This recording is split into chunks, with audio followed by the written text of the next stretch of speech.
కాంగ్రెస్ ఏడాది పాలనలో హైదరాబాద్ నేరాల అడ్డాగా మారింది. గత ఏడాదితో పోల్చుకుంటే ఈ సంవత్సరం క్రైమ్ రేట్ 41% పెరిగింది.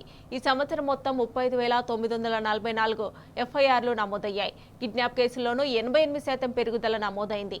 4,042 సైబర్ క్రైమ్ కేసులు నమోదయ్యాయి. ఈ ఏడాదికి సంబంధించిన క్రైమ్ రిపోర్టును నగర సిపి సివి ఆనంద్ విడుదల చేశారు.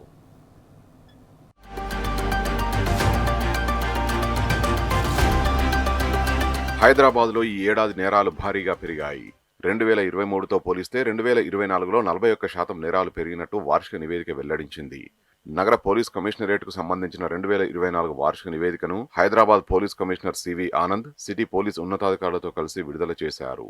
2023 చివరిలో ఎన్నికలు పూర్తయి 2024 మార్చిలో పార్లమెంటు ఎన్నికలు జరగడంతో ఈసీ ఆదేశాల మేరకు అధికారుల బదిలీలు జరిగాయని సిపి చెప్పారు. జిల్లాల నుంచి అధికారులు రావడం, వారికి సిటీ పోలీసింగ్ పై అంతగా పట్టులేకపోవడంతో ఇక్కడి పరిస్థితిని అర్థం చేసుకునేందుకు కొంత సమయం పట్టిందని అన్నారు. గతేడాది 25,488 కేసులు నమోదు కాగా ఈ ఏడాది 35,944 కేసులు నమోదయ్యాయని వెల్లడించారు.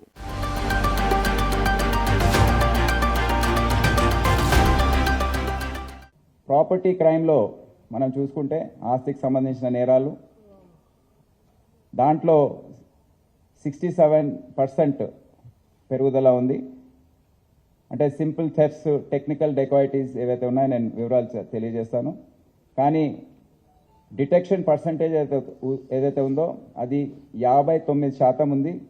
గత సంవత్సరం పోల్చుకుంటే అది 67% ఉంది. రికవరీ పర్సంటేజ్ 58% ఉంది. Last year it was 74%.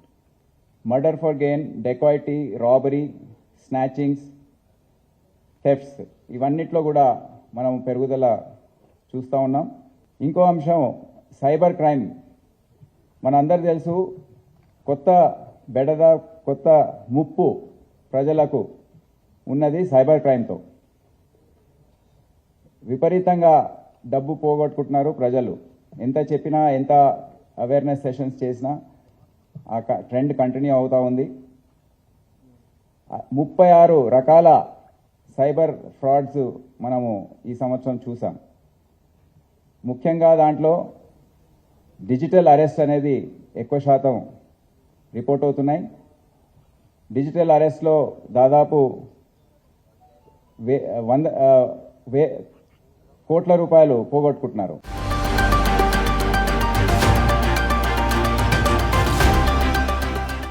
Cyber నేరాలు భారీ స్థాయిలో పెరిగాయని సిపి తెలిపారు.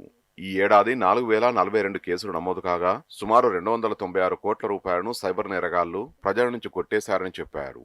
నేరాల్లో శిక్షల శాతం ఈ ఏడాది 42% నమోదైందని, నిరుడు కంటే పెరుగుదల ఉన్నదని అన్నారు. సిసిఎస్ ఈ ఏడాది 248 కేసులు నమోదు కాగా వీటిలో 1,036 కోట్ల రూపాయల విలువైన నష్టం ప్రజలకు జరిగిందని వివరించారు.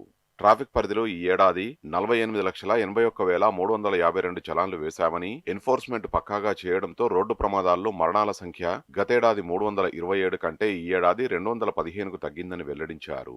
విధి నిర్వహణలో నిర్లక్ష్యం, అవినీతి ఆరోపణలు, ఏసీబీకి పట్టుబడ్డ 30 మందిపై వేటు పడిందని చెప్పారు.